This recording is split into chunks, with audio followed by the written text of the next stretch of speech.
Hello everyone, welcome back to another Team Player Gaming video. Today I've got another teamwork build for you. This time we're talking about the Playtest Thaumaturge. Let's get started. So for this build, we are building a Magecrafter. The great thing about this build is we can be any type of caster that the party needs us to be, at just about any moment in time. The fighter needs healing, but the monster goes before the cleric? No problem. This character can heal him. Really need to do damage to a monster in a hurry? This build can most certainly be a damage dealer. Need to buff allies or debuff enemies? This build can do that. This build has the potential to do all that and more at once. At high levels, this build can even help fighters and other melee combatants take advantage of enemy weaknesses, even if they don't have the correct rune to cover those weaknesses. So for our ancestry, we're going to pick Elf again, like we did for our Summoner build video. But this time we're choosing a different heritage. We're going with the Ancient Elf this time. For our dedication for Ancient Elf, we're going with the Sorcerer dedication. This build is all about magic items, but we need to be able to cast some spells outside of magic items in order to function when we run out of them. We aren't always going to have scrolls and wands and that sort of thing to use. Plus, the Sorcerer dedication will allow us to be able to cast spells from some of our implements. As for our Sorcerer bloodline, that's completely up to you. When I played this build, I went with the Draconic bloodline for the Arcane list. That way I could do some extra damage when I wasn't using magic items. That being said, like other aspects of this build, you'll want to choose whatever is best for the party with this dedication. For our Ancestry Feats, the first one we want to pick up is Otherworldly Magic. We're only going to get 2 cantrips from our Sorcerer dedication. This will give us a third. Granted, this one has to be from the Arcane list, but it's still a third cantrip, and that's going to give us more options when we run out of magic items. For our 5th level feat, we want to go with Nimble Elf. This will increase our speed by 5 feet, which will help us avoid melee attackers. At 9th level, we want to take Otherworldly Acumen. Choose a 2nd level spell from the same tradition as an innate spell you previously gained from another elf ancestry feat. You can cast that spell as an innate spell once per day, and you can change it by spending a day of downtime. For this, we want to choose the Invisibility spell. That way, if we do get into a bad situation, we can get out of it by going invisible and moving away. For 13th level, we want to take Elf Step. This will allow us to avoid that dreaded attack of opportunity if we do get into melee combat with someone or something. For our last feat, we want to take Brightness Seeker. You can spend 10 minutes viewing your surroundings to cast Augury as a once per day divine spell. And unless the result of your augury was nothing, you gain a reaction called Call Upon Brightness, which gives you a bonus on a check while performing the course of action from your augury. This is simply going to help the party avoid certain bad situations, and possibly go into good situations. For our implements, the first one we want to pick up is the Wand implement. This will give us the Fling Magic activity. This will give us damage even when we don't have any cantrips left or magic items. Plus, once we take our Adept benefit, it'll give us a nice little debuff on the enemy when we hit. When we get our 2nd implement at 5th level, we want to choose the Amulet. This will give us the Amulet's Abeyance reaction, which is going to help us protect our allies and maybe ourselves. At 15th level, when we get our 3rd implement, we're going to pick up the Lantern implement.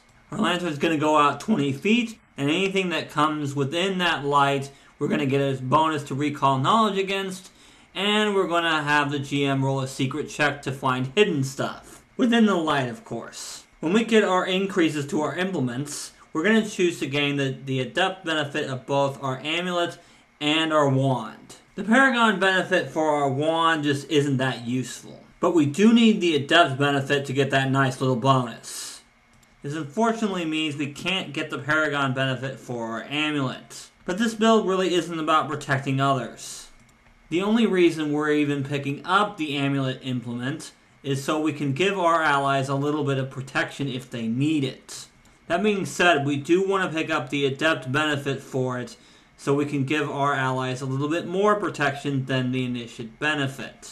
We don't really need the lantern implement, but it's the best one left and we get a third implement, so might as well pick it up. Now it's time to talk about class feats. For first level, we want to take Scroll Thaumaturge. This will allow us to activate scrolls of any magic tradition using our class DC instead of our spell DC. At the end of this, our spell DC is going to be lower than our class DC, so we want to use our scrolls as often as possible. Esoteric Warden is a prerequisite for a feat we're going to take later on. When you find flaws against a creature and succeed on your recall knowledge, in addition to the normal effects, you gain a +1 status bonus to AC against the creature's next attack, and a +1 status bonus to your next saving throw against that creature. And we get a +2 if we get a critical success. You'll see why we're taking this feat later on. For fourth level, we'll be taking Basic Sorcerer Spellcasting. There really isn't a fourth level feat that'll help us with teamwork here, so Basic Sorcerer Spellcasting will just give us more to work with when we don't have our magic items. For our next feat, we want to take Scroll Esoterica. This will give us a temporary first level scroll once a day. And once we hit 8th level, we'll get a second level scroll as well. This means we'll always have a couple of backup scrolls if we don't find any in our adventures. And it will allow us to rely on our scrolls a little bit longer. When we get to 8th level, we want to take Know It All. When you succeed at a knowledge check, you gain additional information or context. If you critically succeed on your knowledge check, then you might gain even more depending on GM discretion. We're already pretty good at knowledge checks in combat, but we need to be better at knowledge outside of combat. This will help with that. Next is the Share Anti-Thesis feat. This will allow us to give our Anti-Thesis to an adjacent ally. With this build, we're going to be casting spells from scrolls and magic items a lot. That means we're not going to be able to take advantage of Esoteric Anti-Thesis very much. But with this feat, we can give that to an ally who will take advantage of it, such as a fighter or a barbarian, or even someone like a ranger. Someone who's better at martial combat than we are. At 12th level, we want to take Elaborate Scroll Esoterica. This will just give us access to more powerful temporary scrolls. Pretty simple. Shared Warding is the next feat for this build. Remember when I said there'd be a reason why we took Esoteric Warden? Well, this is it. This will allow us to give our bonuses from Esoteric Warden to all allies within 30 feet. That's a +1 to AC and saves for everyone that's near us. Very good teamwork option here. At 16th level, we're back to the Sorcerer with Expert Sorcerer Spellcasting. This will give us a 6th level spell slot for when we run out of scrolls. With this build, we want our spells to be as powerful as they can be, even if we run out of scrolls. The last two feats for this build are Grand Scroll Esoterica and Master Sorcerer Spellcasting. Why we're taking these should be obvious, but just in case. Grand Scroll Esoterica will give us a 6th and 7th level scroll, and Master Sorcerer Spellcasting will give us a 7th and 8th level spell per day. We're taking these for the same reason that we took the other feats in these lines. Grand Scroll Esoterica so that we can have even more options for scrolls, and Master Sorcerer Spellcasting so that even if we run out of scrolls, we can still have powerful spells at our disposal. You could also take Ubiquitous Anti-Thesis here, if you have a lot of marshals in your party. This would allow you to give your Esoteric Anti-Thesis to multiple allies within 30 feet. That's a good teamwork option as well. For this build's skill feats, there are quite a few good options.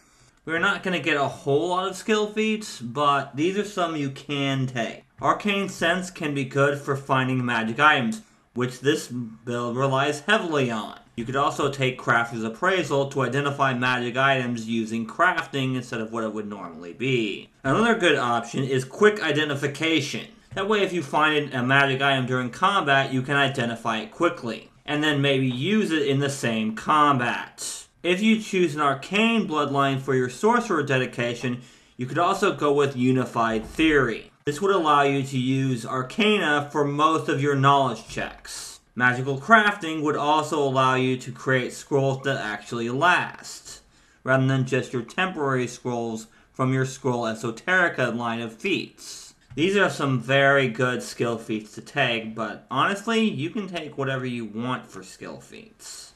For general feats, Fleet is an excellent option. Sure, we already have Nimble Elf, but this will give us even more speed so we can stay away from melee fighters. We're going to have lower Fortitude saves, so Canny Acumen and Fortitude saves is a good option as well. Die Hard and Toughness are always good options. And for your last general feat, you could really go with just about anything. I went with Assured Identification, so we can't crit fail in identifying magic items. Overall, this build is about using magic items to their fullest, but not relying completely on them. If you want to be a martial class that feels like a spellcaster, this is the build for you. Try this build out in the playtest and let me know what you think down in the comments. And that's going to wrap up this video. If you enjoyed the video, leave a like and subscribe to the channel for more Pathfinder 2nd Edition teamwork content.